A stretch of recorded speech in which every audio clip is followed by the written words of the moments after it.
Unit 6 Manufacturing Industries. Today we are going to discuss about the manufacturing industries. What are the manufacturing industries? How are they important for a country's development? What is the criteria to discuss about a country's development? That can be understood in this chapter, because manufacturing industries play a vital role in the development of any country. So, first of all, what is manufacturing? Manufacturing is something which we produce on a very large scale. From where do we produce that one? From the raw materials available for us and make it a valuable product. So, manufacturing is a large unit of production which makes the production on a larger scale using the raw materials which are available for them, and they try to produce on a very large scale to build a valuable product from that. That is called manufacturing. So, the simple definition of manufacturing is production of large scale goods from the given raw materials to a very valuable product. That is called the manufacturing. So, our topic is concerned with manufacturing industries. As I told you, the definition of manufacturing: production of large scale goods from the raw materials to valuable products. When these products or these valuable goods are associated with industries, then it is coming as manufacturing industries.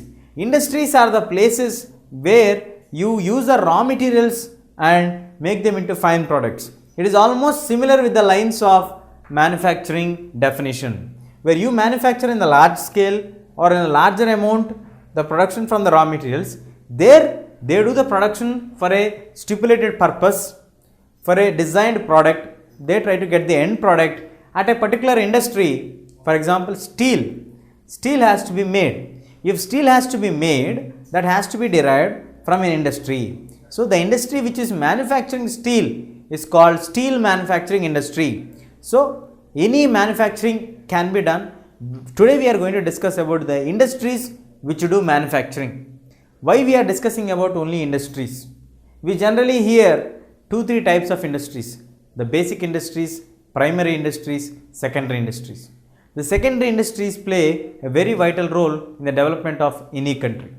So in order to understand the development of the country, that country should have more number of manufacturing industries that automatically would give employment for more thousands of people.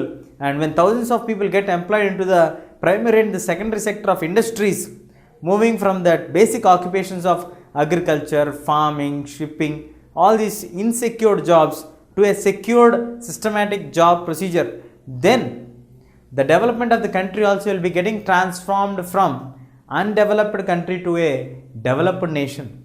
In this way, we are going to discuss to understand how the manufacturing industries try to contribute for the development of the nation. In this unit, we shall detailedly discuss what are the manufacturing industries, what do we have coming under the category of manufacturing industries, and then how does it contribute for the growth of a country to develop. Now we shall discuss about the importance of manufacturing. As I just now explained for you what is manufacturing and what are the importance of manufacturing industries in a country's development.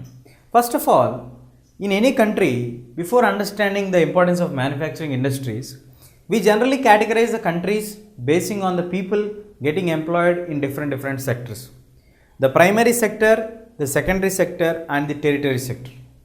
If they are working in the primary sector and the most of the people are working in this first sector, like the basic sector like agriculture, farming, fishing, quarrying, all these people's life is insecure. These people's income is unstandardized. These people may get huge profits one time, sometimes they may fall down into zero.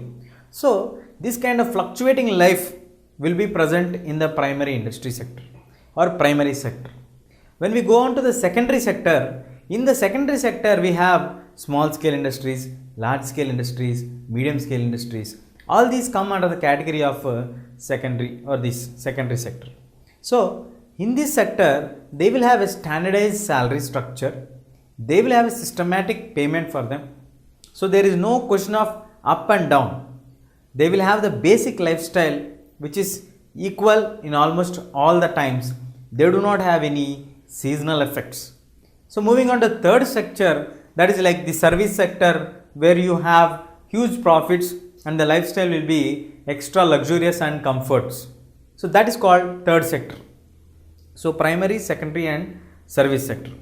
In which country more number of people are employed in the primary sector, that country is called undeveloped country or underdeveloping country. When we talk about the people, those who are employed like 30% in agriculture and 40% in the secondary sector, then it is called a developing country. When it is 30 and 40 ratio in secondary and the service sector and less than 20 to 10% in the primary sector, then that country is called a developed country. For example, if you take USA, in USA the people coming under the category of primary sector may be from 5 to 10%. In Australia it is 5 to 8%. In UK and Britain, where you have 5 to 10%. So these percentages will determine whether the country is developing or not. Now, when a country's people are employed in the secondary sector where our manufacturing industries fall in that, then automatically the country will be categorized into the developed country or the developing country rather than from underdeveloped to below developed country. So first of all, we need to understand what is the importance of manufacturing industries. Then we can understand how can it contribute for the country's development on a larger scale. Let us see here. What is the importance of manufacturing industries? I just made a list of all the important points which are required for us. First one, it is the backbone of development. As I just now explained for you, any country will be categorized into the underdeveloped, developing and then developed country basing on the people getting employed into that one. So a country is to be branded as a developed country or there is a development going on in that country, then the manufacturing industry should be very strong. Then only that country will be categorized into developing country or developed country. Next important point is, when this is a backbone acting, the next important point is we have, it reduces the dependency on agriculture. Moving on to the first point, it has to be branded as a developed country. The number of people working in the primary sector like agriculture, farming, quarrying, fishing should be very less. There should not be more number of people working in these fields where agriculturing is going on, farming is going on, field work is going on, or oil mining, quarrying or fishing activities which are insecure life activities. These should be very less number of people employed. So automatically if we have development in the industrial side, more number of people will be shifting from the agriculture side to the developmental side. Why more number of people are on the agricultural side in India? We all know that in India we have 6.4 lakh villages. Out of the 6.4 lakh villages, nearly 6 lakh villages are 110% dependent on agriculture only. So in India nearly 70% of people depend truly on agriculture. So we need to shift that 70% towards the development side. That's why it reduces the dependency on agriculture. Third major point is, it also exports. When once the industry start to make some products, and if the product is very valuable and it's very attractive, it can meet the requirements of the international market, definitely that product can be exported to other countries. Once the product is exported from our country to the other country, then it automatically will fetch us some foreign income to our country. It gets some extraordinary income for our country. Any country needs the foreign reserves in order to maintain their economic balance. So manufacturing industries also play a very vital role in fetching foreign exchange for our country. Then fourth point what we have is, it tries to eradicate unemployment. We all know that in India the two major problems what we have is, one is unemployment, second one is poverty. Because of unemployment, people fall down to poverty. If there is a possibility of getting an opportunity, definitely people would try to achieve that opportunity and work hard and eliminate their poverty from the state of unemployment to employment status. So that's why it is very very important to develop the manufacturing industries so that more number of the unemployed people will get a chance to work somewhere and to get some employment benefits and to stop themselves from falling into poverty. Next, it reduces unemployment and poverty. The next major point is it also brings down the regional disparities. What is a regional disparity? For example, we all know that India is a land where we have diversified physical settings. We have coastal plains, at the same time we have interior lands, we have hilly regions, we have plateau lands and everything. So, generally nearby the coastal plains means where we have the flow of the river water, where we have the possibility of getting water there agriculture is possible. There you can do agriculture and you can perform some activity instead of being unemployed. But when it comes to the interior lands where there is no agriculture available possibility because there is a scarcity of water.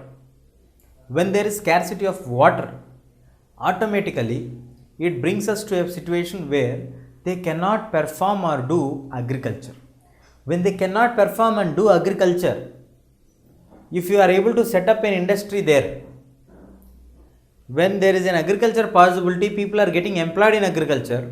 When there is no possibility, people are not able to do anything there, then people start to migrate from that places and that region becomes completely dislocated people there. So it becomes a dry land. Instead of that, if you can establish any industry there where there is a possibility of getting employment opportunity for the people, where in agriculture you have opportunity naturally because there is availability of water on the coastal lands, the interior lands also will get the possibility because of the industries. When once the industries are established, people will get the employment opportunities there. Once they get employed, they start to settle down in that particular region and that region also will flourish equally with the coastal plain. So the regional disparity, lack of some physical nature of like water or something, that can also be subsided by having and establishing a manufacturing industry at a particular place where there is low possibility of doing agriculture. So in this way we can reduce the regional disparities also. And the countries which are transforming the raw materials into very valuable products, that countries nowadays they are able to earn huge profits, which ultimately results in the prosperous state of a country. The countries which are now able to transform the raw materials into the valuable products by using their technological skills and understanding on the product, they are able to earn huge profits, which ultimately results for the prosperity of the country and development of the nation on a long stand. So manufacturing industries also help to countries to prosper on a larger scale. And it's not that only it prospers only the country which are not following agriculture. Even for agriculture also, the industries will cooperate with the agriculture or will be helping agriculture to become better.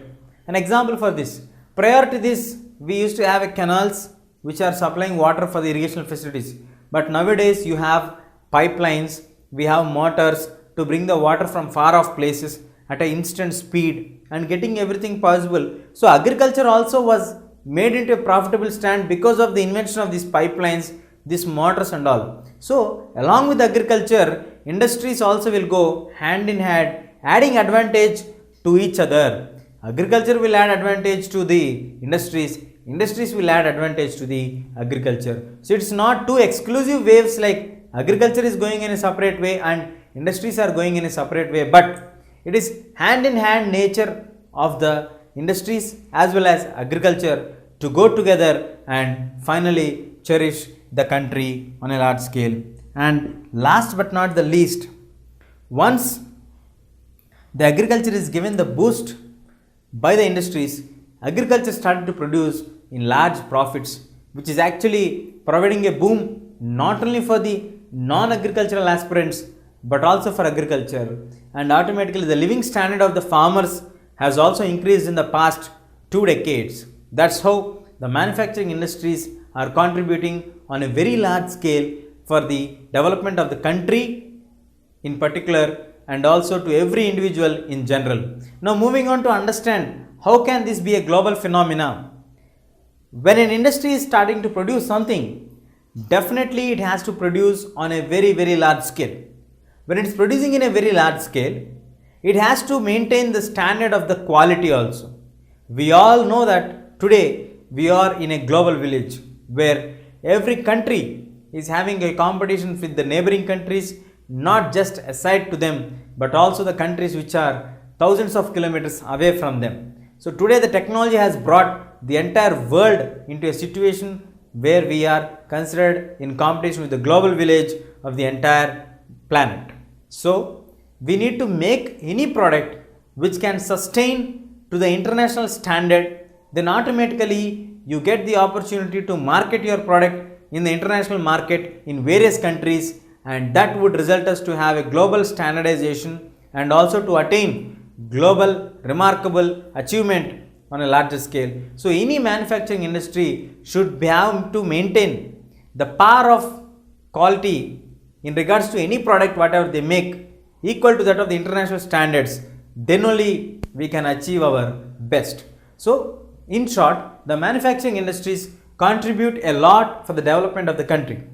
The backbone, it is considered as a backbone of the development. It reduces the dependency on agriculture. It gets exports done to the other countries. In return, we get fetching the foreign exchange for us, and then it eradicates untouchability and saves us from falling into poverty, brings down regional disparities. Countries which are now using raw materials into finished products are able to earn huge profits, resulting in the getting the achievement of prosperous state of the country. And agriculture industries move hand in hand, well as the others give boost also for agriculture industries. Other industries are supporting agriculture industry is supporting the other industries, so they both go hand in hand. Only thing what we need to remember is, whenever any industry is trying to make a product, that should always keep in mind that we are in the global competition and we should maintain the quality par with that of the international standard. That would definitely give an added advantage for the products in the international market. Now let us see here how the manufacturing industries are contributing for the growth of our national economy. We discussed about how a manufacturing industry can contribute for the development of a country. Now specifically, how is it contributing for Indian economy on a larger scale? Let us see here. The manufacturing industries are been contributing 17% out of the 27% of the contribution over the GDP. The gross domestic product of the entire industrial sector to the Indian economy is 27%, while in that the manufacturing industries are contributing 17%, while the rest 10% has been given contribution by the industries like mining, quarrying, electricity, and then gas, the natural gas. So the largest share we are getting from the manufacturing industries. It is a remarkable contribution from the manufacturing industries like a developing country like India, where it has been contributing nearly up to 15 to 17%, which is not very less. But some of the East Asian countries have achieved much higher than what our country is achieving. Some of the East Asian countries have achieved from 25% to 35%, which is almost double the growth rate what we are achieving in our country right now. And the countries are not so efficient or not so populous or not so lengthy in contribution or in competing with the Indian land, Indian resources, or the Indian stamina of the people, skilled workers, but still we are lagging behind them. A country which is very small also is able to achieve more development. So we need to concentrate more on this one. So the efforts are being made to stabilize the economic growth sustainably for a decade so that we can achieve more and more targets. Like that, the trend has been shown in the previous decade, that is from 2001 to 2011. The trend of the previous decade has been nearly 7% of growth rate consistently, but now the target for the next decade is given from 10 to 12%, which is must, then only we can achieve our growth, because from 2003 there had been some companies which are showing the significant contribution from 7% above, that is 9 to 10%. So we need to concentrate on the manufacturing sector, because the countries which are in the East Asian countries, which are very close to our location, which are very similar to our kind of characteristic features what they have in regards to land or in regards to population, the diversified nature, are also achieve some huge amount of targets. For example, the country like China has achieved a rapid industrial growth in the past 2 decades. In the same way, we have Singapore, Malaysia. All these countries are achieving more and more when compared to our country. So the efforts are being by the union governments to standardize the growth rate and also to put some special council to look after and to monitor the growth rate of India in the industrial sector. So in that regards, we have an establishment of National Manufacturing Competitiveness Council. We need to have a tough competition and we need to maintain that competition, then only we can achieve our success. The National Manufacturing Competitiveness Council has been established in order to look at the sidelines of how a country can get its achievement on a larger scale. That to a country like India, where it is achieving only 17%, while the other East Asian countries are able to achieve more than 25% to 35%. If it is 35% and ours is 17%, which means we are just in a half a mark in their achievements. So it has been a good achievement to establish the National Manufacturing Competitiveness Council to guideline the manufacturing industries and also to set the targets for them and make sure that they are able to achieve their targets. This is a very good remarkable step taken by the government of India. Now, industrial location. How is the industrial location fixed? Most of the times we generally don't find a common scenario where you find a place where which is satisfying all the requirements of a place to set up an industry. There are different natures. So it's a very difficult point to answer where is exactly the industrial point of location happens. Sometimes it is complex in nature, but most commonly factors which contribute for the location of industry are: first one, the raw materials, the availability of the raw materials in a huge amount or at very less cost. Either it should be available at very huge amount or it should be available at very less cost at that particular location. These two would be the determining factors in regards to raw material. Then available of land. Land should be available for the construction of the industry, and we need labor to work, the skilled labor and the unskilled labor. Both categories of labor are required to work at very less cost or at the affordable cost of the organization. Then we need capital amount of investment to do that one. So when we talk about the capital amount of investment, most of the people do not like to purchase huge amount of land with huge amount of profits or like cash. Like when we talk about a place which is very costly, there we can't establish an industry. You need to buy a land at very less cost with the fixed capital, with a low amount of capital available. Then we need to have power, electricity. We need to have huge amount of electricity available in that particular region so that you can run your industry without any disturbance. If you don't have electricity available for us, that will automatically result in the production, and in the lower production of the industry will on a long run resulting in the stock out of the industry. So it is very important to have power. And from there, how far is the market? What is the transportation possibility? How can we transport our products and how far is the market? Do we have the market close by, or do we have the market far away? These all factors will be the important factors, will determine some extent of where a factory can be established. These are the main determinants.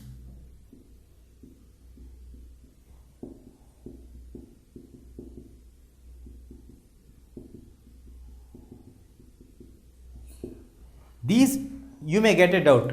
Does all the industries, all the factories do really follow all these when we have all these requirements or determinants at a particular place only, then an industry will be established?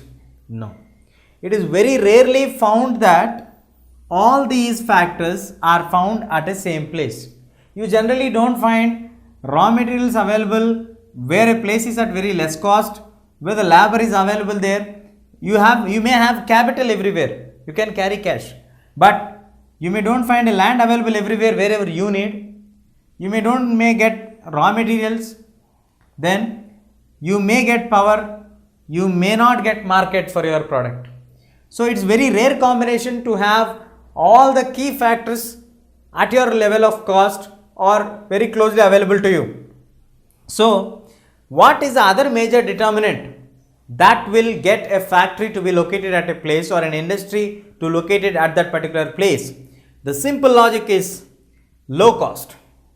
Yes, you may not get the raw material available to you, land may not be fixed at that place, labor may not be available there, skilled and unskilled, capital will be there with you, power and market. But if you can get all the raw materials, land, labor, power and market at very less cost, that would definitely give you a reason to establish your factory and industry there. And then now once the industry is established there, automatically the activity of movement will be generating there. People start to come and work there and move aside. When people are migrating and moving from one region to another region, automatically slowly the small shops will emerge. Once the small shops will emerge, later a group of families started to come and stay there. When group of families will start to come and stay there, a small society will start to emerge there. When small society will start to emerge, the connectivity from the nearby city to that particular place will establish a transport system there. Once the transport is established, people will start to establish their marketing facilities, then they will have their own shoppings, everything, hospitality, everything will develop there. So once the industry is established, they automatically get the urbanization facilities flowing into that particular region. So this flowing of the region may sometimes be happening in the vice versa also. Till now we discussed about the situation where an industry has been established, urbanization started to step into that place. Urbanization started to move into inside to the industrialization place. But most of the times industries would like to prefer to move into where urbanization is happening, or to try to get the more benefits because of the urbanization happened for the city. This accommodating the facilities of urbanization to betterment their industry or their factory is called agglomeration. In order to get your industry more clicked or more famous, if you establish an industry in a nearby city where this land, labor, power and this marketing are available for you, then automatically that system of establishing an industry in the nearby city or where urbanization is happening is called agglomeration. This agglomeration is simple, combination of urban facilities and industries together. So pre-independence period, does these people all follow the same rules and regulations what we discussed just now as a basic tenets or the main tenets to establish an industry? No, they have followed the different strategy because during that period we are under the colonial rule. So in order to export their products into nearby countries or their own country, they prefer to establish the places, industries at the places like Mumbai, Kolkata and Chennai. Though here we have availability of raw material and the other products, but here their prime location was, these all are the port regions where transportation is very easy from the port areas to their motherlands from which we are ruled by. So they have established this one. It's not only that they have established in Mumbai, Kolkata or Chennai, they have also established at the places which are interiorly and truly agricultural places. In interior hinterland places like Ahmedabad or in West Bengal, Hooghly region, where we have the agricultural hinterland where the raw material is available in bulk at very less cost, and they improve the transportation facilities.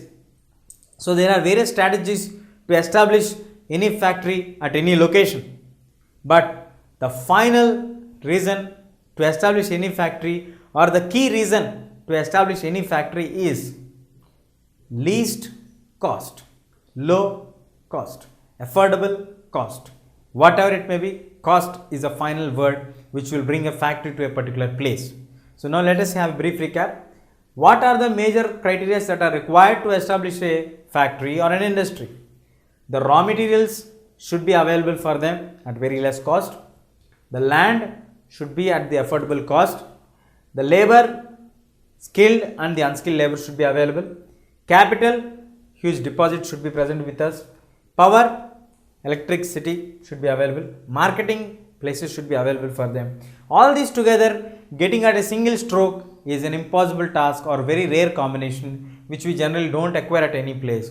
Even though you don't get all these things at a single stroke, if there is a possibility to purchase all these things at a very low cost, that would be a very key reason to have the urbanization happening or to have the industrialization happening there.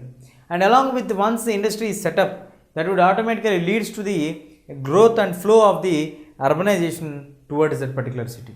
Urbanization means establishing of the roads, establishing of the hospitality, establishing of the facilities of good transport, good health conditions, and all these things would definitely change the structure of the particular place where we are staying. And then sometimes industries would like to get benefits by having the urbanization facility nearby to that industry, so that people can come very close to them at very affordable cost. And the agglomeration is called, the meaning, urbanization facilities plus industries together, where it gives a boom to have larger agglomeration. And in the pre-independence period also, people have preferred to have their locations near Mumbai, Kolkata and Chennai, where though they are not the places or hubs of very low cost, but they have been places of shore regions where they can move their products outside of the country with very easy efforts. It's not only that they have established there, they have established also at various other places like agricultural hinterlands where the product is available at very less cost. So it's not very easy to determine what is the actual factor that can bring the factories to our location. It is only the key factor which can bring is least cost or the low cost affordable by the company to establish their own industry. So the main key factor which can establish an industry at any place is least cost or low cost. We shall now learn about the classification of industries. How are the industries classified? What are the criteria to classify an industry? What is the base to classify the different industries in different categories? You may get a doubt because a same industry can be coming under two categories. So kindly observe what is the determination that determines that particular industry to fall into both the categories. So be a little bit cautious and catch this one. Raw materials, main role of the industry, capital investment, ownership and corporate. So on a large, we have 5-point division of industries, how the industries are classified.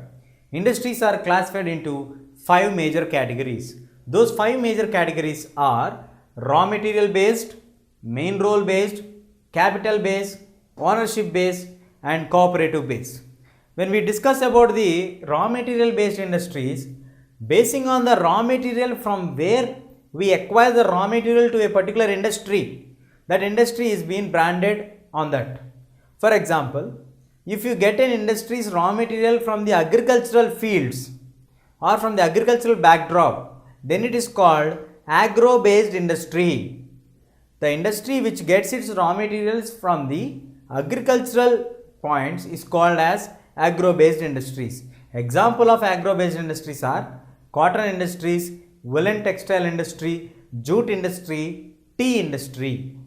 And the other category of division in the raw material industry is mineral industry. That means basing on the minerals which are available in the nature, if you are taking that minerals into as a raw materials in the industry, that industry is known as mineral based industry. That is examples iron and steel industry. So basing on the raw material what we get for an industry, that is been classified. If you are getting the raw materials from the agricultural point, that is called agro-based industry. If you are getting from the minerals, that is called mineral-based industries.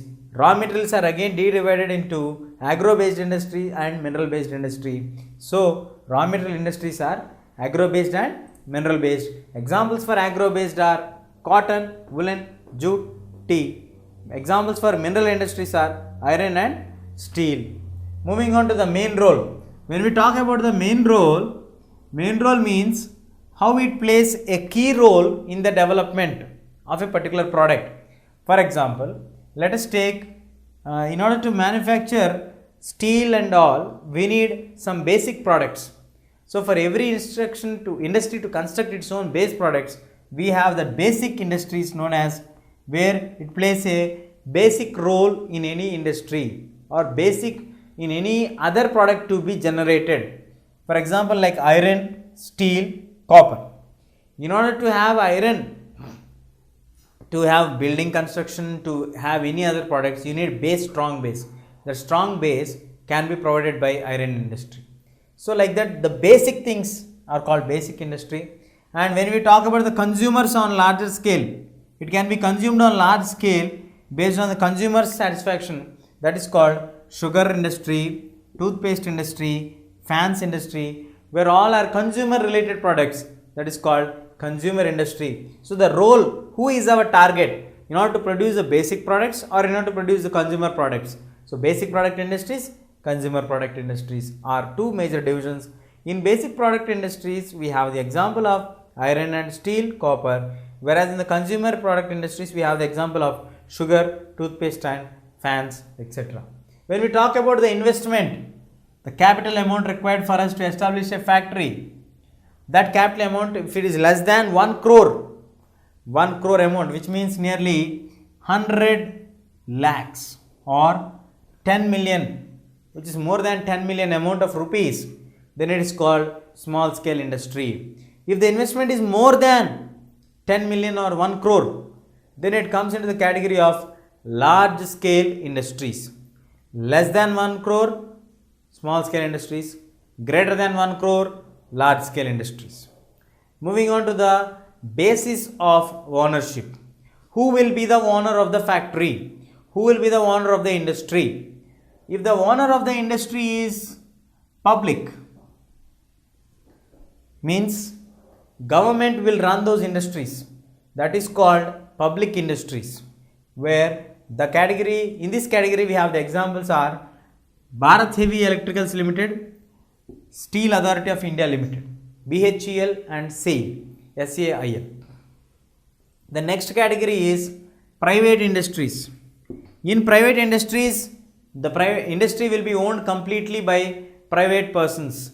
For example, like Tata Industries of Steel and Cooperative Organization, Bajaj Industries, and Tata and Bajaj come under the category of examples of private scale industries. And moving on to the third major category, that is joint sector industry, where private and public partnership will be happening, where 50% of the public will be contributing and 50% from the private individuals it will be funded. So that is called joint sector industries. So in the ownership we have public, private and joint sector industries. And moving on to the last category, that is cooperative industries. What is a cooperative industry? In the cooperative industries, the owner, the producers and the workers will cooperate with each other and have distribution of the profit sharing between each other. That's why it is called as cooperative industry, where producer and the worker share with each other so that they earn huge profits. The example of this kind of industries are very few in India. Example, sugar industry in Maharashtra and coir industry in Kerala. This is a major categorization of the industries. The industries are broadly categorized into 5 major categories. First one, raw material. Second one, main role, what role they play in the industrial production.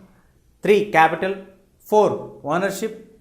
5, cooperative. In this raw material industry, we have the again categorization happening in the agro based industries and mineral based industries. The examples of the agro based industries are cotton, woolen, jute, tea, whereas the mineral based industries are iron and steel. Moving on to the base role, where the basic industries coming under the category of iron and steel industry, copper. For the consumers we have sugar, toothpaste, fans, etc. In the capital, if the investment is more than 1 crore, it is called large scale industry. Less than 1 crore, it is called small scale industry. Ownership. When it comes to the ownership, we have public ownership, private ownership, joint sector ownership. In the public, we have BHEL and SAIL. In private, we have TISCO and Bajaj. Where in the joint sector, we have collaboration of public and private. When it comes to the cooperative sector, we have producers and workers coming together and cooperating with each other.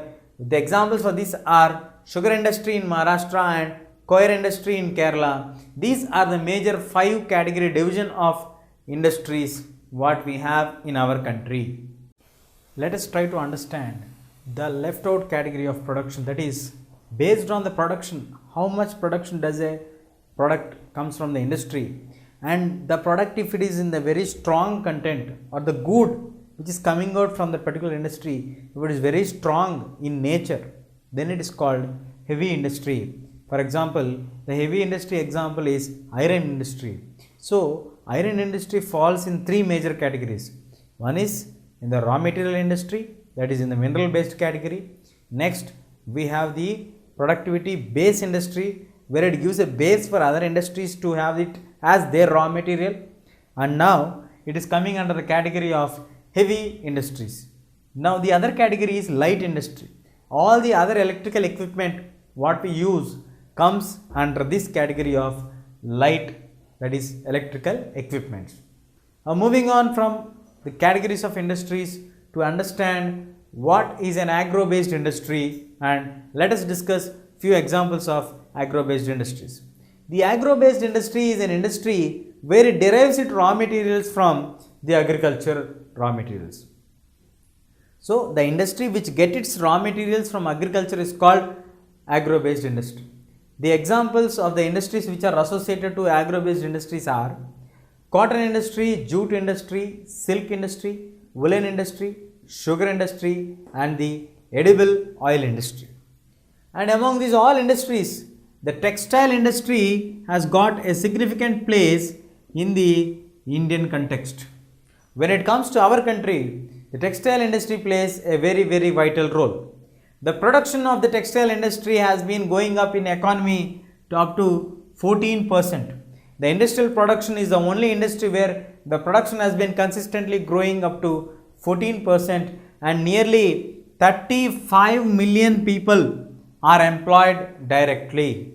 The specialty of textile industry is 35 million people are employed directly, and this is the second largest industry after agriculture, where such a huge number are deriving their employment opportunities from the textile industry.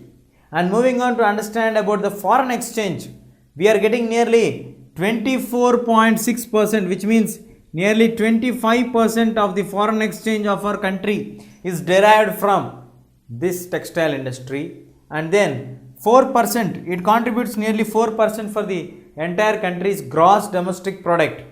And still we have special significance for our textile industry, that is the textile industry is the only industry which is self-reliant. It is not dependent on any other correlated industries. It is a self-reliant industry and it completes the chain by itself. That is the other special significant point about the textile industry. So agro-based industries, the industries which derive their raw materials from the agricultural fields or agricultural backdrop is called agro-based industries. The examples for agro-based industries are cotton, jute, silk, woolen, sugar and edible oils. And the special significance of the textile industry in regards to Indian background is it contributes nearly industrial production for 14%, 35 million people are employed directly, and it is the second largest industry after agriculture, textile industry.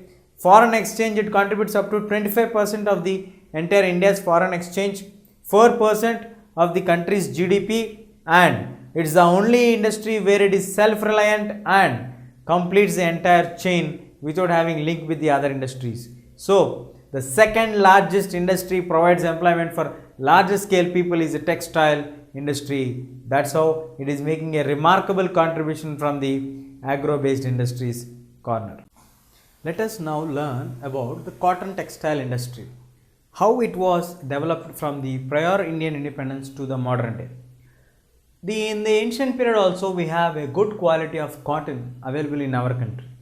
So, as the time passed on, the hand spinning mills got replaced with the handloom mills. But after the 18th century, these hand spinning mills and handloom mills are being dominated by the power loom. They started to get a stiff competition during the colonial period from the England's mill cotton, because the mill production is in very large in number, and the people those are working in India used to produce everything within their own efforts at very less available cost, because here the machine does more work when compared to the person, and they used to produce in bulk in amount, and that's why we could not face the competition, and they gave a stiff competition, and it became a big setback for the Indian cotton during that period. Though Indians have good capacity and good skill to make cotton and fine quality of cotton, but still we were resisted with the bulk amount which we got from the Manchester machinery and inputs of the mills which were located there. Moving on to the historical background, in 1854 the first textile mill was established in Mumbai. In 16th century we have seen the cotton being exported from India to the other countries, but it got break during this period, and after the Second World War, during the war's period, the economy of Britain came down, and that gave a boost for the Indian cotton industries to regenerate themselves. And now to understand our capability of production, in India we have nearly 1600 cotton mills located, and these are being 80% owned by the private individuals, and only the 20% come under the hands of the public industry sector. And most of the industries are located in the parts of Gujarat and Maharashtra even today. But during the colonial period also, we have most of the industries initially got established in Gujarat and Maharashtra. What are the factors that have contributed for the establishment of Gujarat and Maharashtra as a prime locations for cotton industries? The major factors are raw cotton available, and then market at very close by, transport facilities, and then also available of less costly cheap labor nearby places from Maharashtra and the other states of Rajasthan, where people used to migrate to the nearby states to get their employment, and the farmers, workers, cotton ball pullers, spinning, weaving, dyeing, packing. This kind of employment started to generate more in Gujarat and in Maharashtra because of the location of the cotton industries, because we need farmers to do the farming, workers to work in the fields, cotton ball pullers. This is a special job which came only after we have the cotton mills got established, and spinning to spin the machines, weaving to do the cotton weaving, dyeing, putting the color for that one, packing a finished product, and then in this way it has provided many kind of occupations which are not known to the Indians till that time. Even though they don't know that it can be given employment for them. They used to do only in their own charaka and all, but now it has become a very large scale product of work where you can earn something by doing this work. That's what Gandhiji has rightly remarked and focused always on spinning the cotton weaving machine. And the countries which buy cotton or which import cotton from India are Japan, USA, UK, Russia, France, East Asian countries like Nepal, Sri Lanka, and also the Afro countries which have started to take cotton, which increase the market of India, and the quality of cotton which we get from India is very good quality and the finest quality in the world. So this has created a wide market for the Indian cotton a lot, and that is the reason why India has established many spindling mills and all. After China, India is the only country which has 34 million spindles, standing at the second place in the world in production, Though India has produced, given occupation for many people, India has been given employment opportunities for many people, but the contribution in the worldwide market of the Indian product, especially the cotton textile, is only 4%, which is still very less according to the Indian capacity, because Indians are having nearly 34 million spindles which can produce a very large amount, but we are facing a very stiff competition from the international scenario of the products what we are getting, and they are par in good product of quality when compared to us. And the other deadlocks which are hindering us to get the development is power supply, machinery which needs to be upgraded, and also we have this shortage of the skilled labor who can produce more amount of output. In this way we face many difficulties, but still cotton textile industry is a very fast growing industry in the Indian industry, that too in the agro based category of industries. Let's have a brief recap of this one. In the ancient period also India had the cotton textile industry, but it was in a very small scale industry. During that period the machinery which was used was hand spinning and handloom industry, and later in the 18th century we got the technology got implemented for that one, so it added on for having power loom machinery coming into our country, and then we could not face the stiff competition what we got from England during the industrial period or colonialization period, because machinery has been to be competed with the human work. Man can produce maximum 10 a month, but machines used to produce hundreds per day, so we could not able to meet the competition and available at very less cost, where man-made goods are costly and made it skillfully, but people would like to prefer to go for the less affordable cost items. So in this way it gave a big bang for the handmade goods or the Indian products in competition with the England products. And then now moving on to understand how it got in India established the textile mills. In 1854 at Mumbai the first textile mill was established, and later now today we have nearly 1600 cotton mills, accommodating nearly 80% of them are under the control of the private individuals, while 20% coming under the government individuals. And today most of the industries are located in Gujarat and Maharashtra. It's not only today, way back from the industrialization period or the colonialization period also, we have many industries got established at the prime locations of Gujarat and Maharashtra.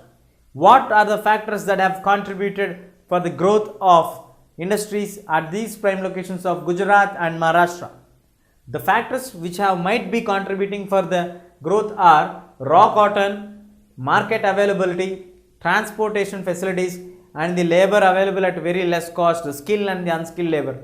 It does not only provide opportunity for these people, but also gave a new chapter for different kinds of jobs which have emerged here, like the farmers coming in, workers, cotton ball pullers, spinning, weaving, dyeing workers, packing workers have emerged.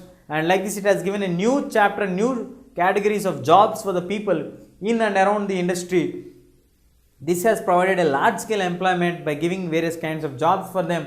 And the countries which export from India the cotton are Japan, USA, UK, Russia and France, while in the Southeast Asian countries are Nepal and Sri Lanka. The Afro countries are also acquiring cotton from India. So it proves that India is having a very large market.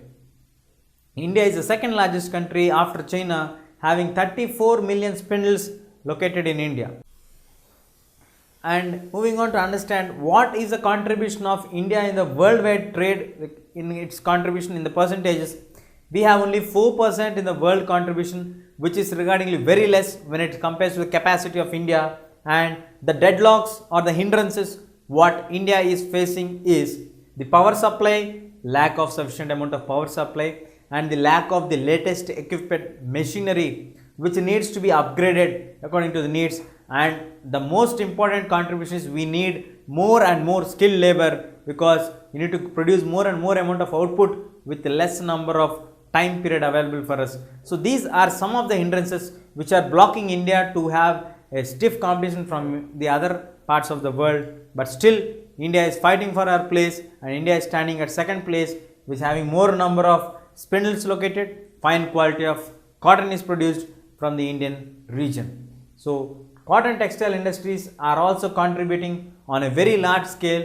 to make Indians proud and also to provide employment for larger section of people, not only in agriculture but also in the textile industry. We are providing large number of industry opportunities as well as employment opportunities for various people at various corners of India. Let us now learn about the jute textile industries. As we discussed prior to this about the cotton textile industries, now we shall learn about the jute textile industries. In the jute textile industries, a significant contribution has been from the Indian side. India, we have the largest producing raw jute in the world. India stands in the second place only after Bangladesh, where most of the Indian fields or Indian mills, 3/4 of the Indian mills have been shared to Bangladesh when the partition happened between India and Pakistan. Prior to the establishment of Bangladesh, Bangladesh was a part of East Pakistan. When India and Pakistan got bifurcated, the division, then most of the mills of India went to the sides of Eastern Pakistan, which today got emerged as Bangladesh. This is one of the main reasons why Bangladesh is today standing in the number 1 position. Next, moving on to the facts. In India, we have nearly 70 jute mills in India, which have got established at the prime location of river Hooghly. Most of all the jute mills are established in an area nearby to Hooghly river with a length of 98 kilometers and with a width of 3 kilometers width. In that rectangular region, we find huge number of these jute mills. The basic reason why we have those many jute mills established is the factor that we have good availability of water transport at very less cost. We have good connectivity of not only water transport, road transport, rail transport, etc. We also have huge availability of raw jute in that prime location. We have availability of cheap labor from the nearby states of Bihar, then the other parts of Orissa and this Chhattisgarh, all these states. And also we have urban center Kolkata, which is not only having a marketing place but also financial transactions of banking and all also added for the region to get more number of jute mills located in the prime location. The first jute mill in India was established in Kolkata at a place called Rishra in the year 1859. This is the first jute mill established in India. And then we have the contribution of jute textile industry on a very larger scale to the Indians. That is, nearly 2.61 workers are working, while 40 lakh farmers, either small scale or marginal farmers, have been a significant contributors in this regard. They are directly dependent on the jute industries. The countries which have trade links or purchase jute from India are we are facing a stiff competition from these people, that is from Bangladesh, Brazil, Egypt and Thailand, where their jute is also in competition with India. And the government policy of India, which made it mandatory to have packing in the jute bags, has given a boost for the jute industry packing, and this jute packing has made in 2005 as mandatory, which has an added advantage for the jute industry to flourish more. And the competitors of India or the purchasers of India are USA, Canada, UAE, Russia, UK and Australia. These are the major importers of India's jute products. And moving on to the other special advantage of jute is that today the growing appeal of environmental friendly approach, environmental green revolution and all, we discuss about the biodegradable items. So being a biodegradable item, jute has acquired international appeal. So most of the people are moving to have jute bags rather than plastic bags or some other bags. So this also has opened an international opportunities for the jute to have its wide share approach in the market. So let's have a brief look why jute industry is flourished in India on a larger scale. India is the largest producer of raw jute and India stands second place after Bangladesh. Prior to the establishment of Bangladesh, Bangladesh was a part and parcel of Eastern Pakistan. When India and Pakistan got bifurcated, 3/4 of the India's entire jute mills got moved on to the side of Pakistan, where it later emerged as Bangladesh. and 70 jute mills are established in India. The first jute mill was established in 1859 in Kolkata at Risra region, where most of all the jute mills are established in and around surrounding rectangular region of Hooghly river belt, which is a length of 98 kilometers and a wide of 3 kilometers width. The factors which contributed for the establishment of the jute industry in Hooghly river region is the cheap water transport, good connectivity not only by water, rail and road, raw cotton or raw jute available at very less cost, cheap labor available from the nearby states, urban centers of Kolkata, banking, financial, marketing, everything has been done. Directly we have 2.61 lakh workers working in the industries of jute industries, whereas 40 lakh farmers are contributing for the jute industry. The competitors of Indian jute are Bangladesh, Brazil, Egypt, Thailand, where we are facing a stiff competition from them.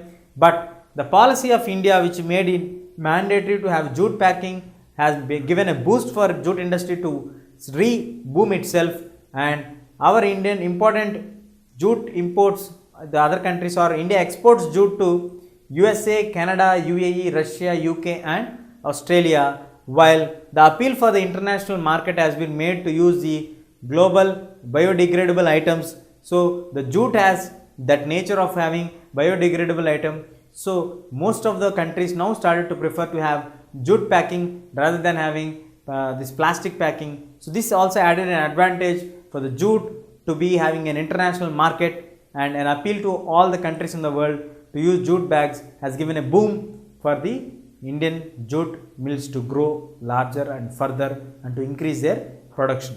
This is a contribution of jute industry to India development.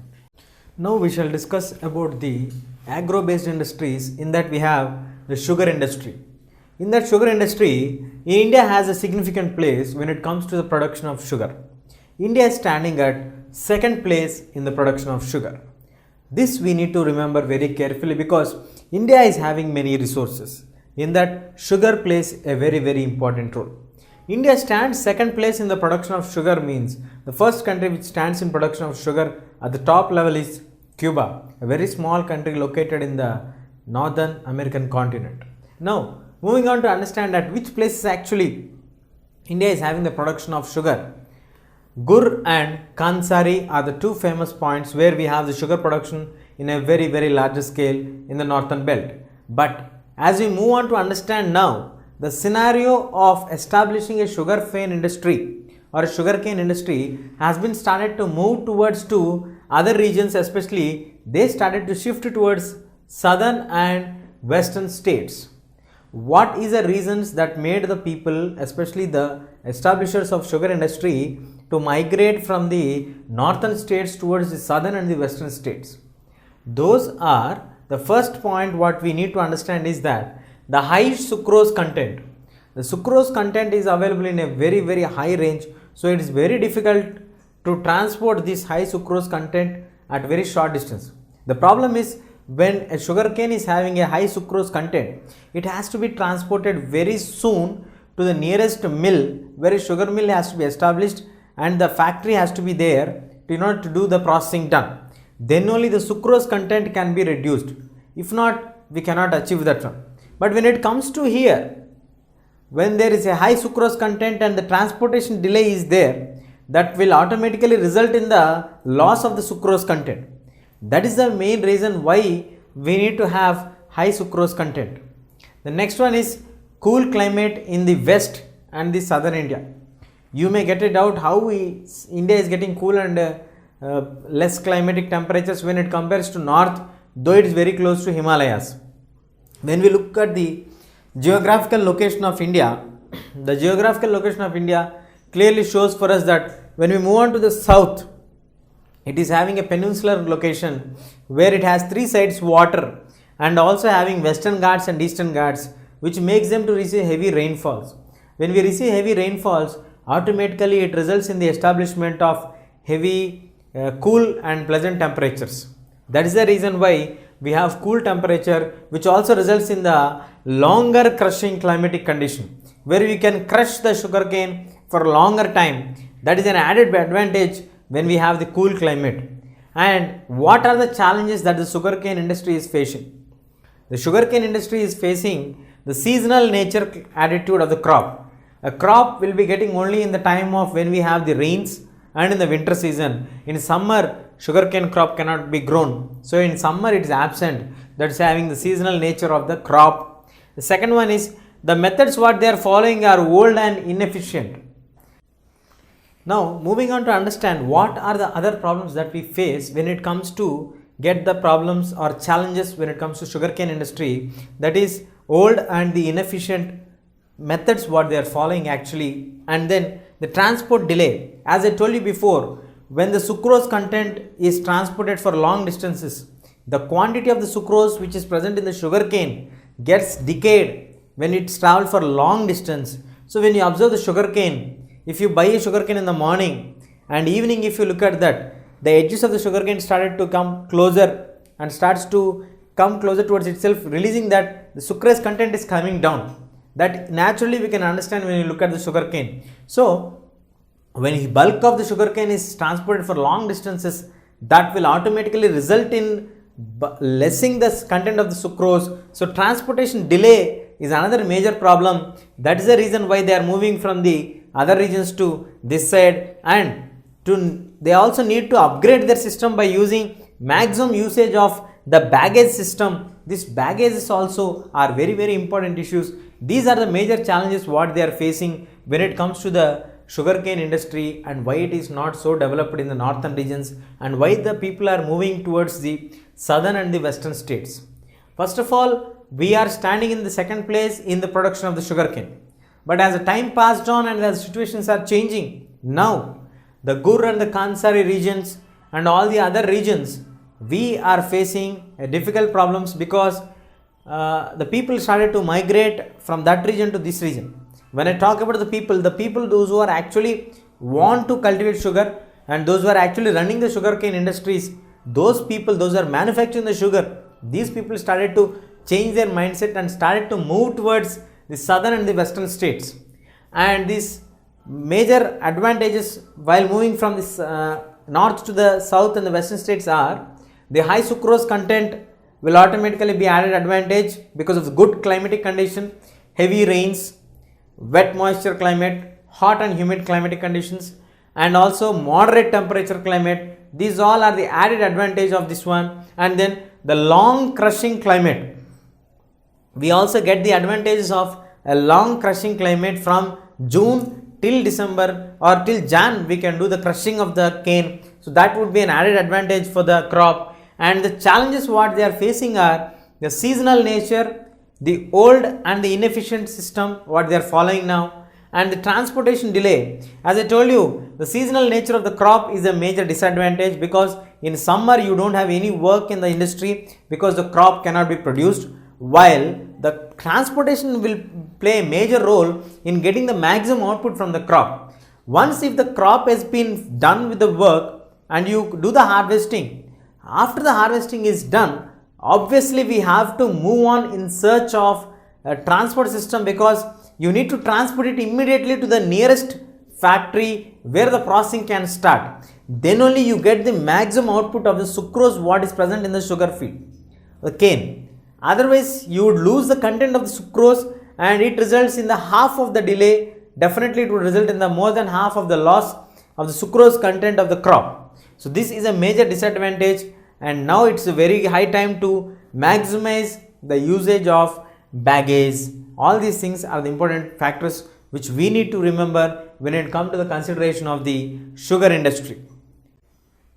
Moving on to the mineral based industries. What are the major mineral based industries in Indian backdrop?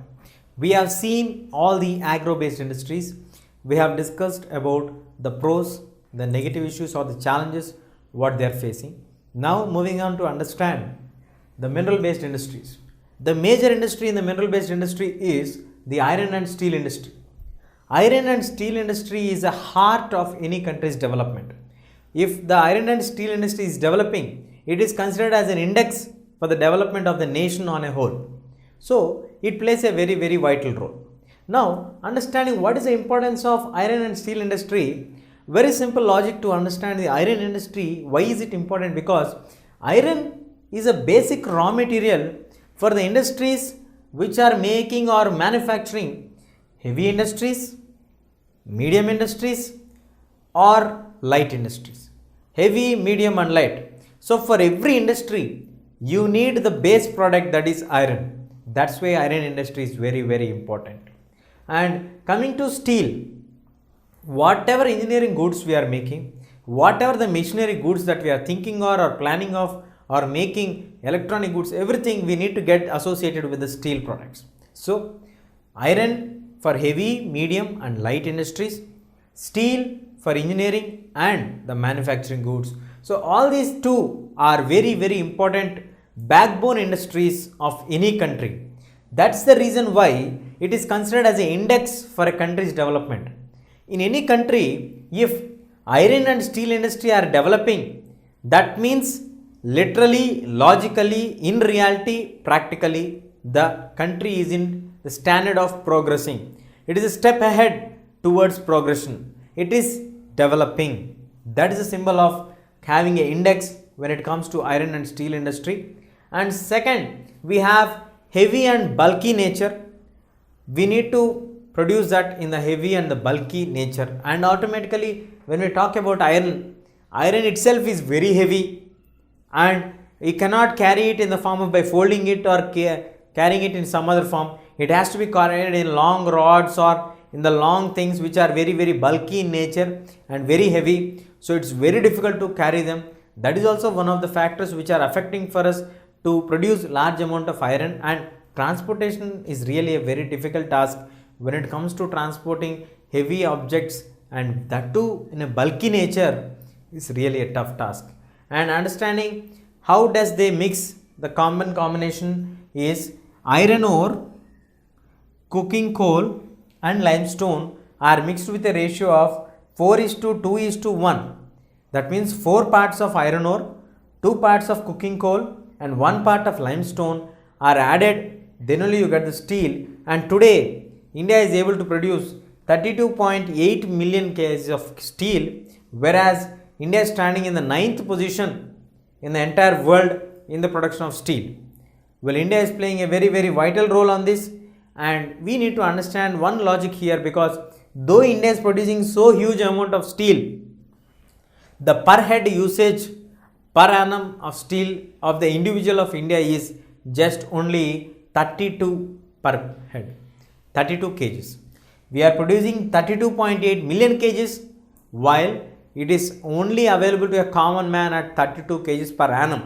The usage is very less when compared to other production comparison. And India is the largest producer of sponge iron. India is in the #1 position in the production of sponge iron. So India is having iron and steel industries.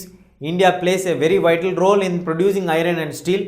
Basically, iron and steel are very important industries for any country to develop, because they are used in heavy industries, medium industries, small scale industries or in the light scale industries. And moving on to steel product, in engineering products they use, in machinery products they use, and it is an index for any country to understand or to observe that it is in progress, and also to have heavy and bulky attitude and nature. Because of this heavy and bulky attitude of the nature, it is being a big problem for the people to transport iron from here to there. And iron ore, coking coal and limestone are the major things, like they are mixed in 4:2:1 ratio in order to acquire steel, while 32.8 million is the production of India, standing in the 9th place. But still we have a fundamental question: how far is it reachable to the common man? Because 32 kgs is the only affordable or reachable to the common man per head per annum according to the Indian statistics, and India is standing in the largest position or very #1 position in the production of sponge iron. And moving on to understand how is the production in India in regards to steel and this iron and steel industry. Public sector industry is only one industry, that is SAIL, Steel Authority of India Limited, and we have a private firm called Tata Institute of Steel Cooperative Limited, where these two are the major steel producing industries in the world, iron and steel. when we compare to China and India, in 1949, India and China were producing the same amount of iron and steel. But when it comes to practically today, China is the number one production state in the iron and steel and the number one consumer also in steel. Whereas in India, we produce large amount of steel, but only 2.25% of the steel we are able to consume it. So consuming levels are very less when compared to China. And the global trade, because of the global trade also, India is able to export huge amount of trade to other countries, and India is sharing nearly in the entire world. We are able to contribute more than 2% of the world steel is being derived from India's production. And coming to the establishment of the steel industries, the regions which are located near the Chota Nagpur plateau are having huge advantages, and most of the iron and steel industries are located there only. Why the Chota Nagpur plateau is having that privileges of having all the iron and steel industries located there? What would be the reason for establishment of iron and steel industries only at Chota Nagpur plateau region? The major advantages are, in the Chota Nagpur plateau, you have the low cost of iron ore. You get the availability of iron ore at very, very less cost. Moving on to understand what are the factors that are helping Chota Nagpur to be the main focus region of iron and steel industry. First, we already discussed that the low cost of iron ore and also the high grade variety of raw material which is available for them at the affordable cost, and then the availability of cheap labor from the surrounding state regions, and also the vast growth of potential what we have. And not the negative effects are, we are not able to fulfill according to our energy. If a person can able to do work equal to that of what two persons can do, but still we are restricting ourselves to do our work within the limits of our own things, within the necessity of our own happening, because we are habituated of having some luxurious comforts and we are not planning to improve our efforts. Maybe lack of the infrastructure facilities, maybe lack of the facilities, whatever may be the reason, but according to our full potential we were not able to do. And also the next major factor which is stopping us to produce on the larger scale is the high cost. Yes, iron is very costly in our country, and the limited availability. It is available only at very few places. That is also one of the factor which is affecting us on not able to produce, move on further. And the low productivity of the labor. The people, those who hire, as I mentioned earlier, as a positive advantage, that cheap labor. Cheap labor are the people who are added to get the situation where they are finding some employment.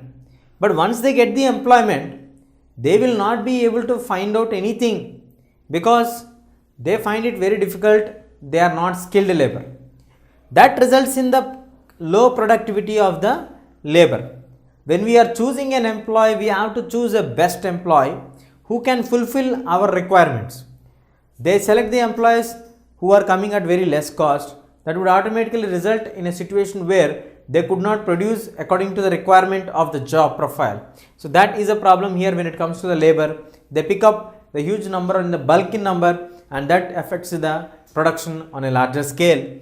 And then the irregular supply of energy when it comes to the power electricity, because of the lack of power, because of the lack of production of electricity, or because of some other reasons, the connectivity issues and all. Nowadays in many states we are facing the problem of lack of electricity, and then we also have poor infrastructure where it has been a very, very difficult task to understand how the situations are going on. So these are some of the factors which are not allowing us to achieve success, but still there are some advantages which is making Chota Nagpur plateau the region of having to be a significant place where almost all the industries are located. One is because of the availability of the raw materials at very less cost, high quality of the raw materials, availability of the iron ore, and then we also have the understanding that cheap labor is available.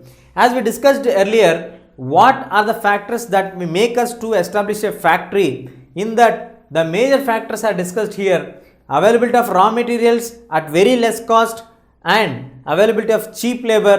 These two will be the most influential factors which can bring any place to a place where a factory can be established, or decide a spot where a factory can be established when the availability of raw materials and availability of cheap labor at very less cost. Then automatically the factory owners would like to prefer to establish a factory there. Not only the private individuals, even the government firms also would like to establish under these kind of similar lines only. And now because of the private investments and the FDIs, these has given a boom for the iron and steel industry, but still they have to do a lot of research and to make a fine quality of steel at the competitively, so that we can produce in large number. Though India and China started with the same production levels in 1949, but today India is far way ahead than the India. So we need to remember that China is far ahead than India because of their planning and research. So we also have to plan and research how better and how effectively we can produce things, especially in regards to steel. Now let us learn about the aluminium smelting. Aluminium smelting has been the second most important metallurgical industry in India. After iron and steel industry, iron and steel, where we have the mineral based industries, the next important industry what we have is aluminium. Aluminium plays a very vital role because the characteristics of aluminium are very significant. What are the characteristics of aluminium? The characteristics are, it is very light in nature. It is completely contrast to iron, where iron is very heavy, whereas aluminium is very light in weight, and it is resistant for corrosion, where the effects are very less. It is very less in resistance, and it is providing good resistant power against that, and it's a very good conductor of heat and electricity, whereas it is a malleable. Malleable is meaning that you can make it in the form of thin layers. The capacity or the ability to manipulate a mineral into a thin sheets is called malleable, and when it is made malleable, it becomes very strong. The thin sheets of aluminium are very strong sheets. That's the other special significant characteristic of aluminium. And in India, for what do we use this aluminium? We use the aluminium for the aircraft manufacturing industries, and also the utensils, and also wires. Aircraft manufacturing industries, utensils and wires. These three are the major industries where we need or we are utilizing this aluminium in India. And after understanding this one, how many major industrial units we have in India? We have in India nearly 8 aluminium smelting plants in India, where they are located in Andhra, they are located in Tamil Nadu, at various corners of India. Now, how much is the production of aluminium in India? India in 2004 produced nearly 600 million tons of aluminium. So, India is able to produce larger and larger bulk volumes of aluminium, and it is rightly able to utilize that one in aircraft industry, in the utensil industry, and also in the wire manufacturing industry. Now the question is, well, how can we get aluminium on so much large amount? We need an additional element which adds on to get aluminium for us. That is bauxite. Bauxite is a mineral which is colored in dark reddish color and which has very bulky nature. And the other astonishing fact is, bauxite is used in larger amount to get pure aluminium. How is the combination? That you can understand here. 4 to 6 tons of bauxite is added, 2 tons of aluminium.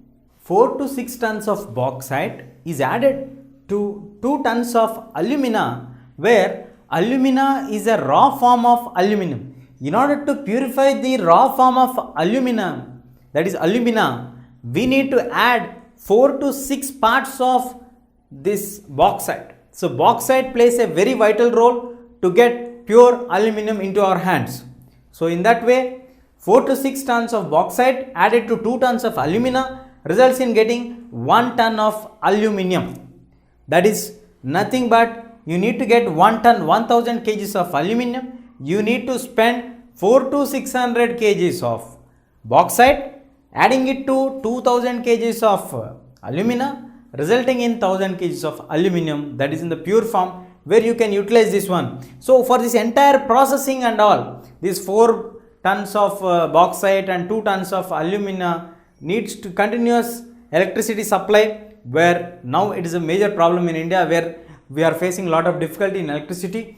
And also the so called bauxite as a raw material, if you take, you also need a large amount of bauxite raw material, which is very important to run the industry and to get the aluminum. These two are the major hindrances what the aluminum industry is facing when it comes to get the idea of aluminum production.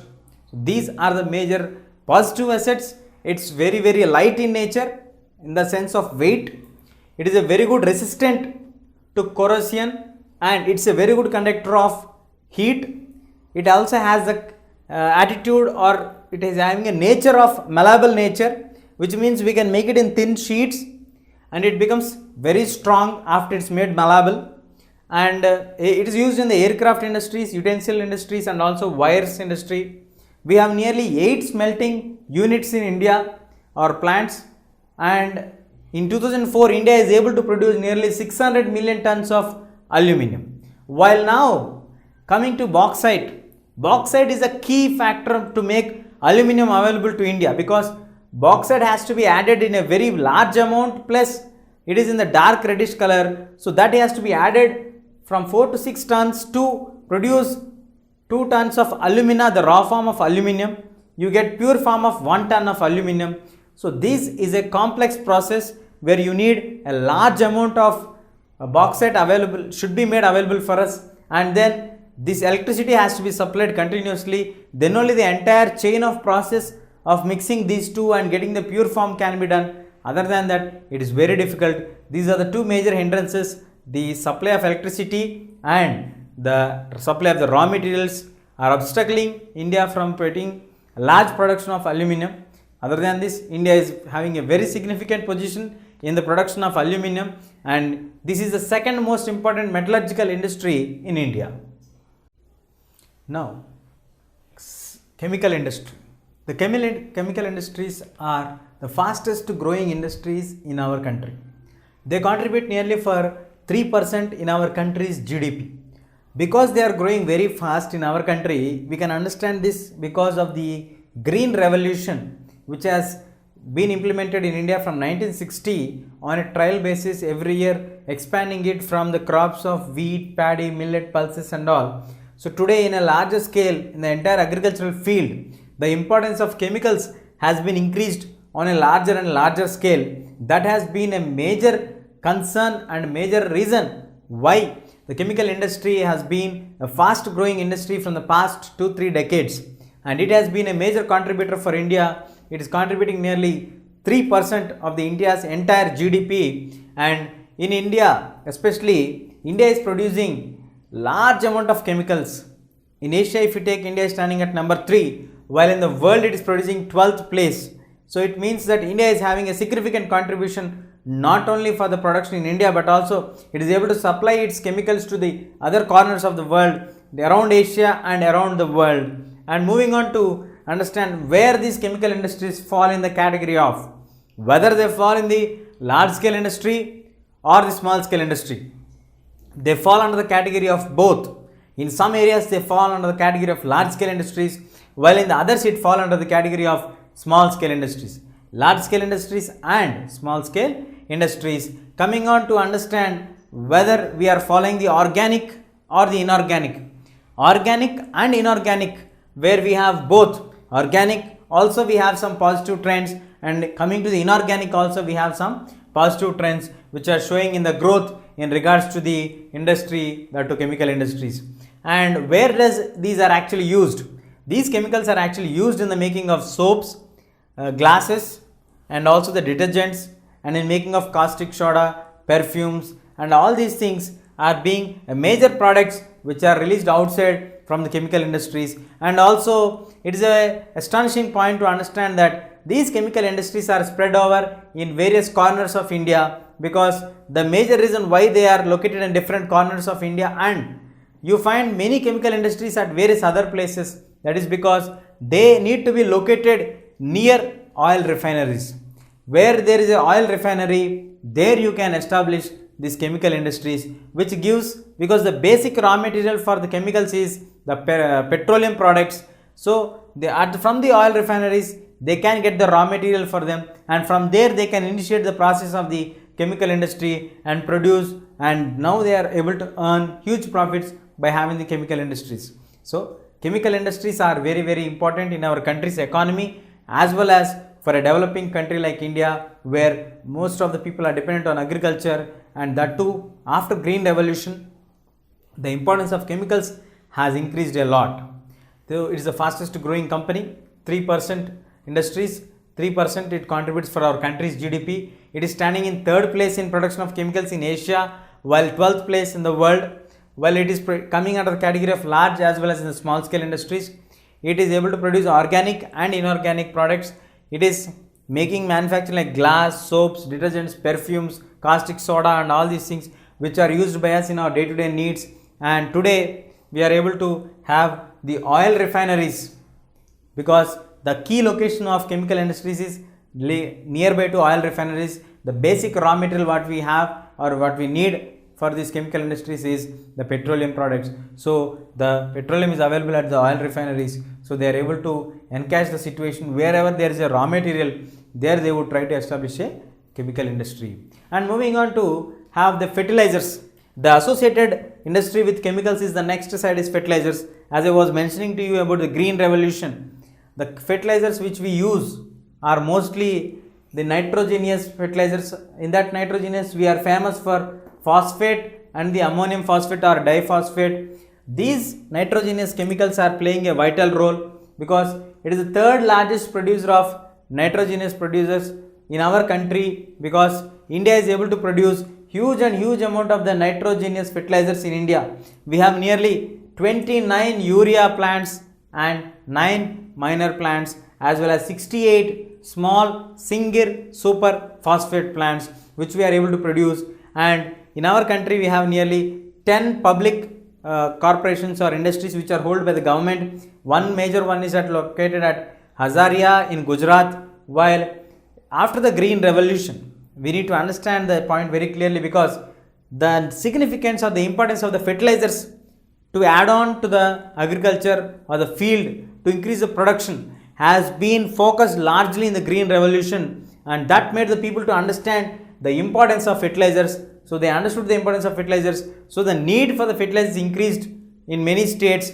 So earlier it was fixed only to a few states like Punjab, Maharashtra, Haryana, but now it's spread out to various other southern states also like Tamil Nadu, Karnataka, Andhra Pradesh, Telangana and many other states, where now they are able to get the products of fertilizers in every corner of India, which means like most of the country is dependent on agriculture. We all know that. That is a major reason why fertilizer industry has got to spread on a larger scale after the green revolution in many parts of our states.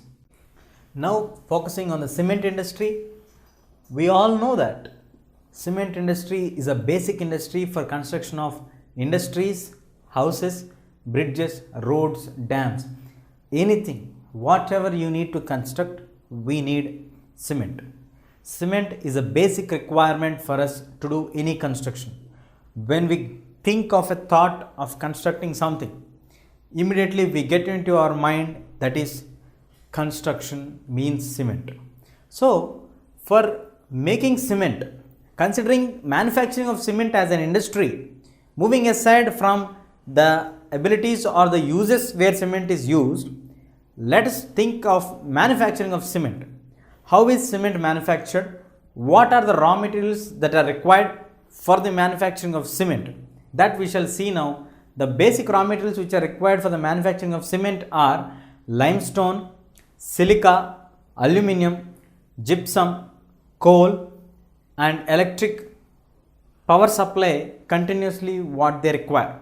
So they required huge amounts of limestone, huge amounts of silica, huge amount of aluminium, bulky amount of gypsum, coal and electric power supply on a very larger scale, and a continuous rail transport. These are the basic requirements for us to establish a cement industry. Because in a country when there is no cement available for us, the major constructions will be under hurdle, because we cannot construct anything without having sufficient amount of cement available for us. So it is must and mandatory to have a cement industry. At the same time, we need to maintain cement industries in a large number to have larger constructions and free construction activity going on in the country.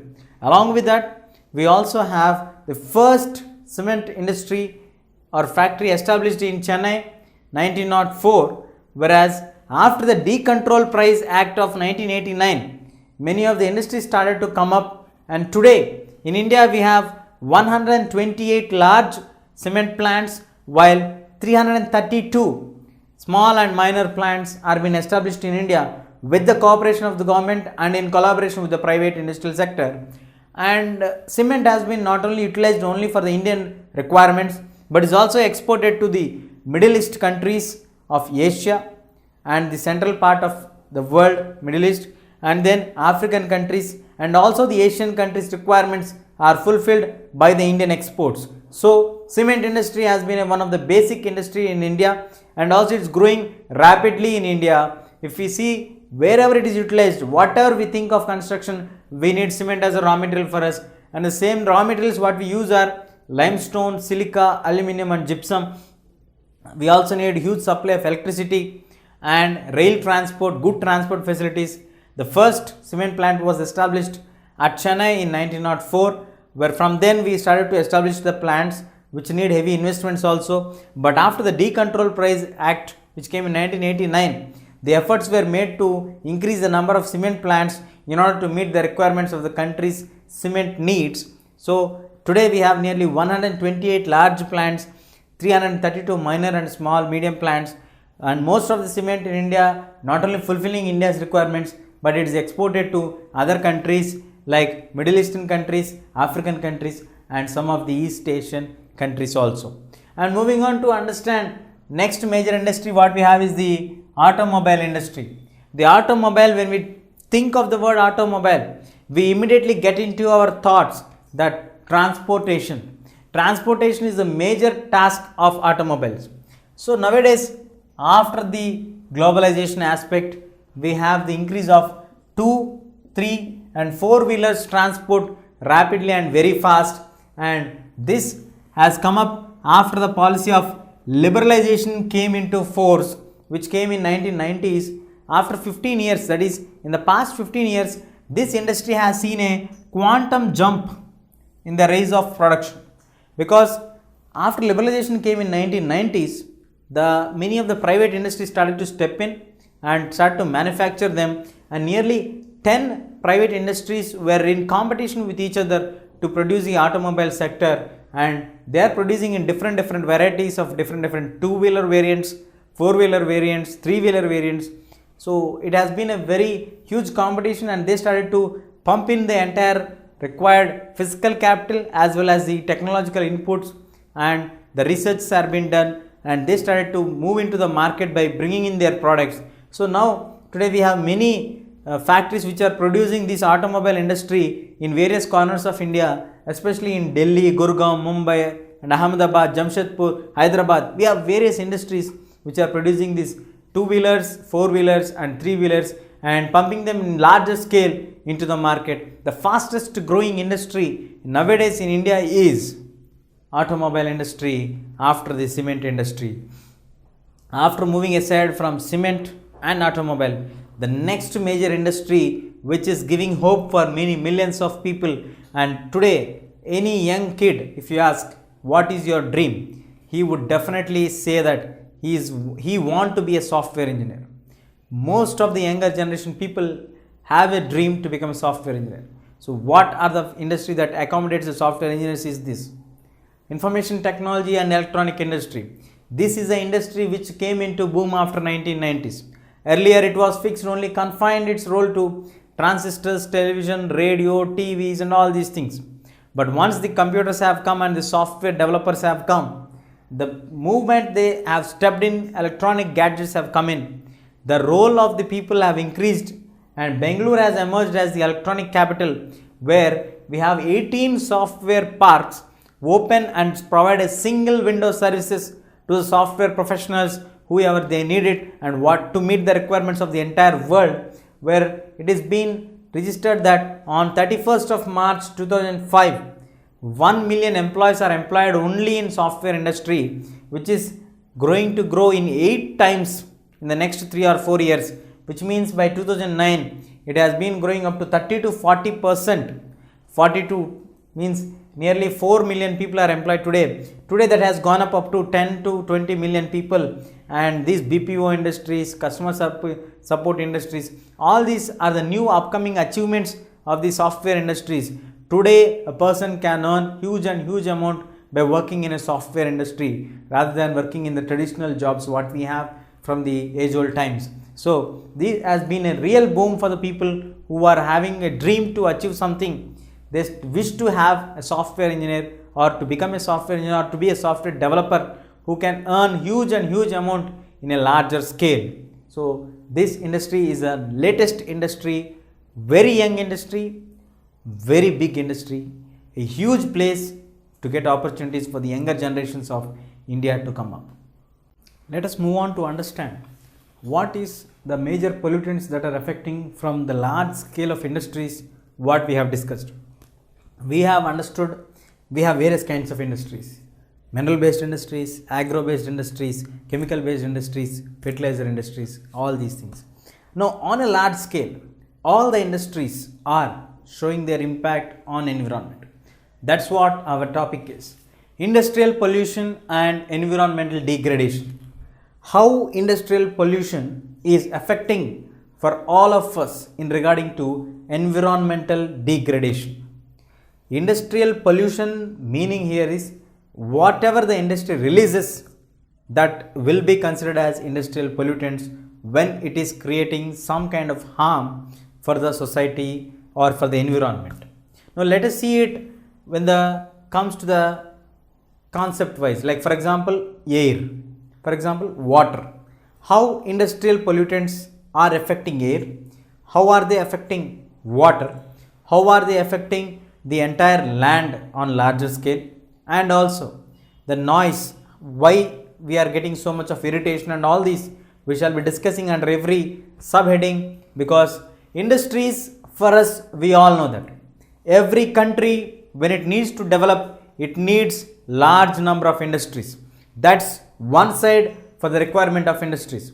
When large number of industries are there, definitely it would contribute for the economic growth and development. When the large scale development and economic growth is being the major criteria for establishing industries, but the other side what we are going to study now is what are the effects after establishing the industries on land, water, air, and on the nature of human beings. Let us see here. Air.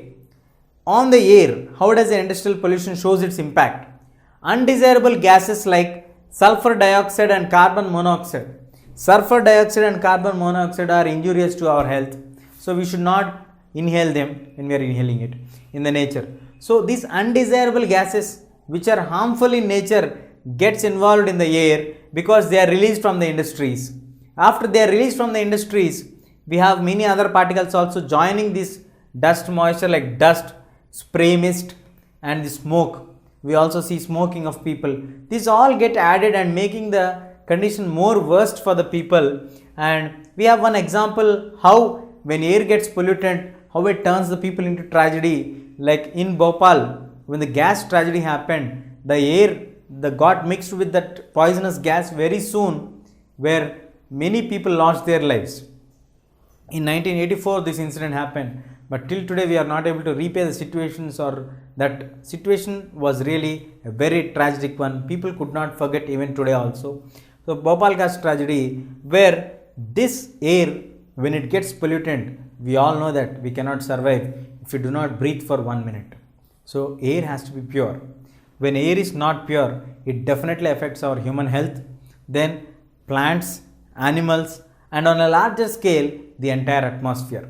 So the major impact can be felt on human beings, animals, nature, plants, and the entire land, that is atmosphere and everything. So air pollution comes from the industrial pollution, like sulfur dioxide and carbon monoxide get intermixed with them.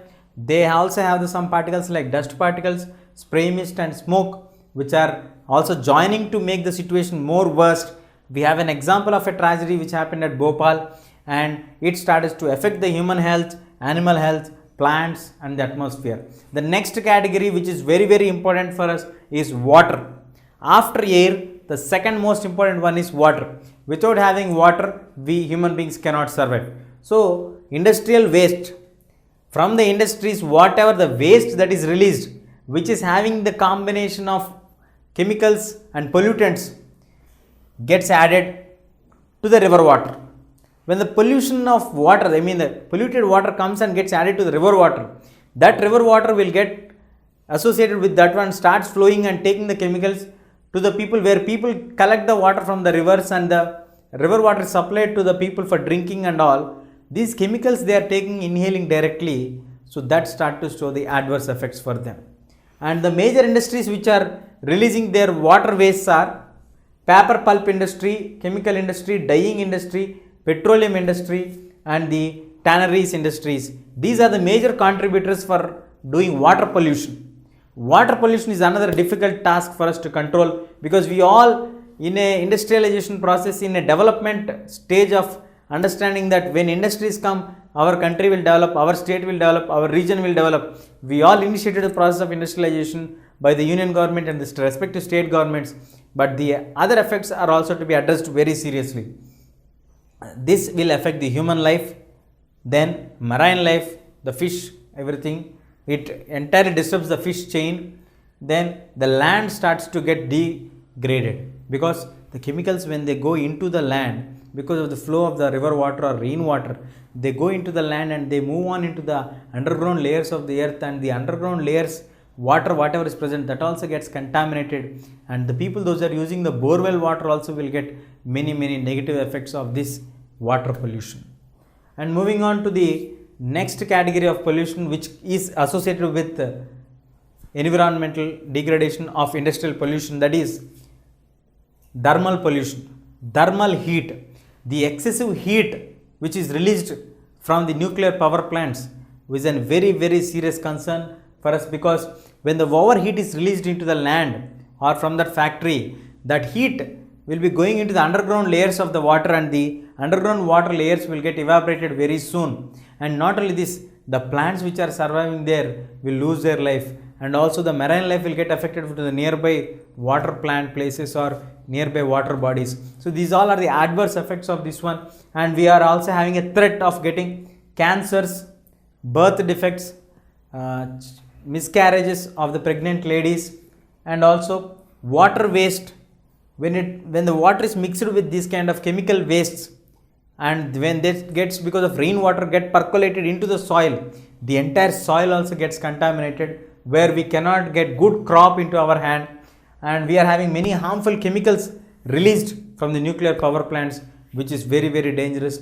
In a recent incident which happened in 2011, Fukushima nuclear power plant, where the radioactive elements started to get released from the nuclear power plant. So these all are a serious threat for the people to understand. And then we also have another major pollution, that is the noise pollution. Noise pollution is not a pollution which you can see, that's what which you can feel. So when the noise pollution comes, you get irritated very soon. Once you get irritated, you get angry very soon. Once you get anger, it results in your heart rate to increase more, and your heart rate increases more, your blood pressure will increase more. So these all are sequential order of activities which are also happening because of the industrialization or the industrial activities. So we need to be very extra cautious against our health, and there are some more measures which can be taken to safeguard our environment. What are those measures that need to be taken? We shall find out now. After discussion of the environmental degradation done by the major industrial pollutants, some of the environmentalists have made a detailed study and come up with a set of suggestions which need to be followed to control of environmental degradation. Some of the suggestive measures which can be very helpful for the mankind and also for the countries where the industrial progression is at very peak of its level. First major suggestion what they have given is minimum of water use, minimizing the water use to wash the chemicals, to use at the other aspects where you get the attitude of these chemicals getting mixed with water. So water getting mixed with the chemicals, if you reduce the amount of water, definitely the outflow also can be reduced, and that process can be initiated. And next, harvesting of rainwater. Rainwater is the most pure water what we get in the nature. So we need to have the set up tanks or the other facilities like collecting the rainwater from the housetops. All these methods have to be made strictly implemented so that the underground water levels will be preserved and the nature underground land will be cool and pleasant, which will result in the increase of the land fertility and the rise of the underground water layers. And next, we also have treating the hot water and effluents before release. As we discussed, the thermal pollution for us, overheat when it is released into the earth, it affects for us entire human mankind, land and the nature. So the hot water has to be reduced its temperature and then released into the land. And as well as when we talk about the effluents which are released from the industries, that effluents have to be treated properly, then only we can release them into the earth. These kind of strict laws have to be implemented and that has to be practiced strictly, then only we can reduce the pollution. And the treatment can be done by using biological process or chemical process according to their convenience and requirement of that particular chemical effluents to be removed in the process. And then we also need to initiate the process of having recycling of the wastewater. Wastewater should be recycled very fast, and afterwards you should not simply use minimization of water. You need to have a process to have the recycling of the wastewater and use the same water, so that that water will not be wasted and at the same time you will not be spoiling more amount of water. These all have to be seriously taken into consideration. And the smoke stacks have to be kept on the tops of the factory so that the smoke pollution or the air pollution can be reduced and the nature can be preserved to a larger extent. And instead of using coal and polluting the entire air in a larger scale, we need to take for the alternatives like oil and gas. While coming to the machines, we need to design a machine which gives for us a very less noise so that it will not affect the nature or the attitude of the human beings. As we discussed, noise pollution is a serious hazard to the mankind. So some of the suggestions are given by the environmentalists, like let's have a brief look. Minimizing the water usage in the chemical industries. Second one, harvesting of the rainwater should be made mandatory. Treating of the hot water and the effluents before they are released into the land, river or whatever it is. Then treatment by using biological process or the chemical process. Recycling of the wastewater, which is very important. Smoke stacks to factories have to be fixed so the smoke pollution can be reduced. Use alternative for coal, either oil or gas, to reduce air pollution. And the machines which are to be designed have to be designed with less noise or no noise so that we would not have any noise pollution. And coming to the final note to end up, a country which has to be developed, we need huge number of factories, we need larger scale employment, shift of the employment from the primary sector to the secondary sector, from agriculture to a settled industrial sector, secondary or the tertiary sector, a so-called service sector, so that you can have a clear cut structure of your development. But when we talk only about development, it is not at the cost of environment. We need to focus on sustainable development. Sustainable development includes economic development on one side, well as not at all compromising on the environment. So addressing all the concerns of the environment should be the other side priority when we talk about the economic development. So when an industry is planned, you need to take all the other possible steps to stop industry polluting the nature. So sustainable development is the need of the hour, with having two sides, economic development on one side and while environmental concerns to be addressed seriously on the other side. So then only we can have a prosperous development and a good healthy place for the mankind to live on the planet. So on this note, we need to remember sustainable development is a two-sided coin, where one side we have the economic development, the other side we have the economic concerns to be addressed seriously. That's all we have in this lesson from the manufacturing of industries. If you like this video, please give a thumbs up. Please subscribe to our channel to get more videos on CBSE syllabus.